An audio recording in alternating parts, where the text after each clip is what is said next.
नमस्कार बच्चों, जागो उठो चलो चैनल पर आपका स्वागत है। आज का हमारा टॉपिक है भाववाचक संज्ञा निर्माण।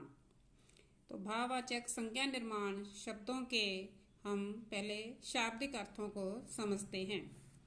भाववाचक संज्ञा जो है वह संज्ञा की एक भेद है।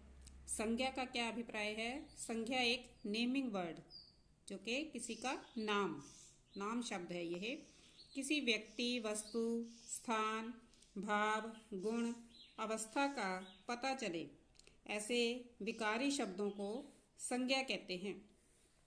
जैसे मनोहर, पंजाब, किताब, सुंदर, सुजान सिंह, अमृतसर, नदी, मानवता आदि।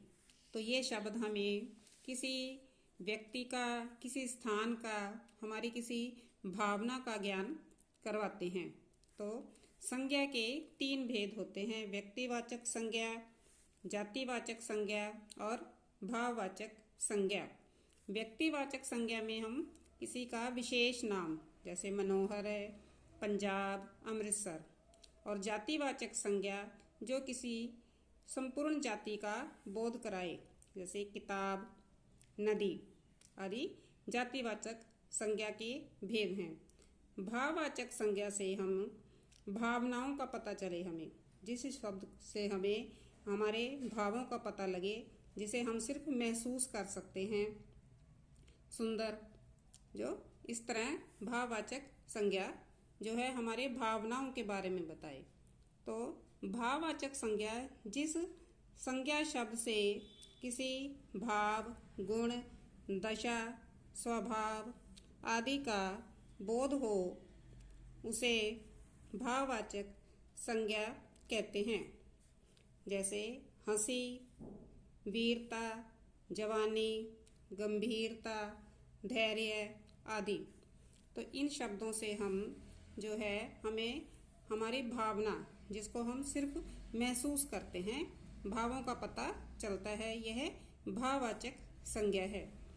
और भाववाचक संज्ञा निर्माण, तो निर्माण शब्द का मतलब है बनाना, यानी कि जातिवाचक संज्ञा सर्वनाम, विशेषण, क्रिया, अव्यय शब्दों से भाववाचक संज्ञा शब्दों को बनाना भाववाचक संज्ञा निर्माण कहलाता है। जो है भाववाचक संज्ञा बनाना जो है वह हमें इसका हमारा टॉपिक जो है भाववाचक संज्ञा निर्माण कहा जाता है। लेकिन भाववाचक संज्ञा निर्माण बनाने के लिए हमें कुछ इन शब्दों में जातिवाचक संज्ञा, सर्वनाम, विशेषण, क्रिया, अव्यय शब्दों में हम कुछ प्रत्यय लगाते हैं।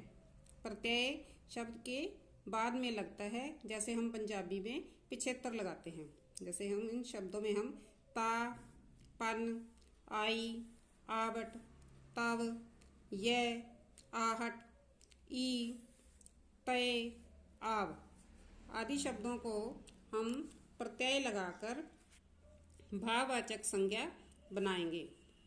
मूल रूप से भाववाचक संज्ञा शब्द जो हैं वो सुख, दुख, प्रेम, क्रोध, घृणा, दया, ईर्ष्या, सत्य, भय, जन्म, मरण आदि हैं।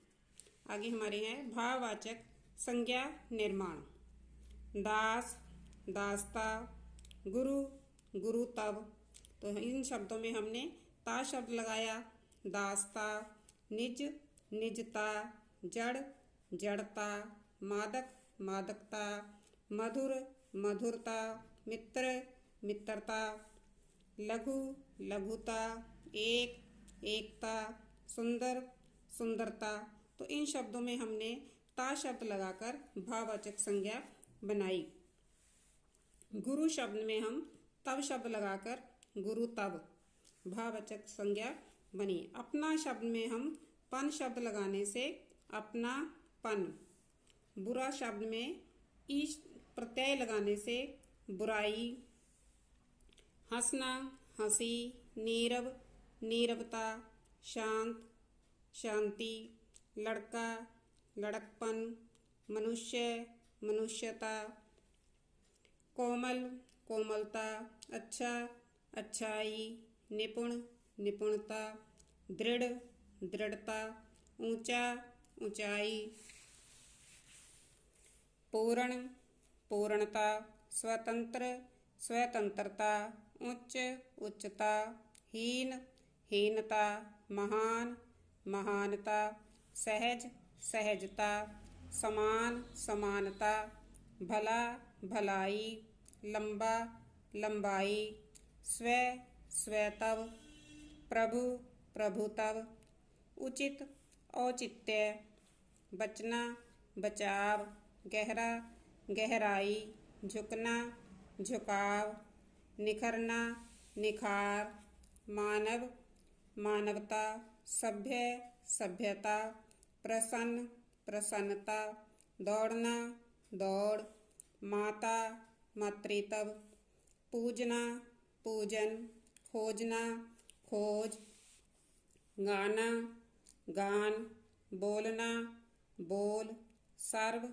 सर्वस्व, पंडित, पांडित्य, नीला, नीलिमा, ठाकुर, ठकुराई, बूढ़ा, बुढ़ापा, लड़ना, लड़ाई, गुलाम, गुलामी, व्यक्ति, व्यक्तित्व, पुरुष, पौरुष, सरल, सरलता, हरा, हरियाली, बच्चा, बचपन, रुकना, रुकावट, सजाना, सजावट, थकना, थकावट, दूर, दूरी, घूमना, घुमाव, अरुण, अरुणाई, वीर, वीरता, जलना, जलन, बिखरना, बिखराव, पशु, पशुता, आवश्यक, आवश्यकता, खेलना, खेल, धिक, धिक्कार, आलसी, आलस्य, भक्त, भक्ति, भूलना, भूल, बिकना, बिक्री, स्वस्थ, स्वास्थ्य, ईश्वर, ऐश्वर्य, नृप, नृपतव, चालाक, चालाकी, चतुर, चातुर्य, मिलना, मिलन। तो बच्चों, ये शब्द हमारे छठी कक्षा से लेकर 10वीं कक्षा तक के जो हमारे पंजाब स्कूल शिक्षा बोर्ड की पाठ्य पुस्तक है उसके अभ्यास में दिए गए सभी हमारे ये शब्द इकट्ठे किए हैं। इसके अलावा भी और भी शब्द हो सकते हैं, उन शब्दों को भी हम इन्हीं प्रत्ययों के द्वारा लगाकर भाववाचक संज्ञा बना सकते हैं। तो उम्मीद है बच्चों, इनका अभ्यास करने से आप भाववाचक संज्ञा निर्माण शब्द आसानी से बना पाएंगे। तो बच्चों, ध्यान से लिखना और खुश रहो। धन्यवाद।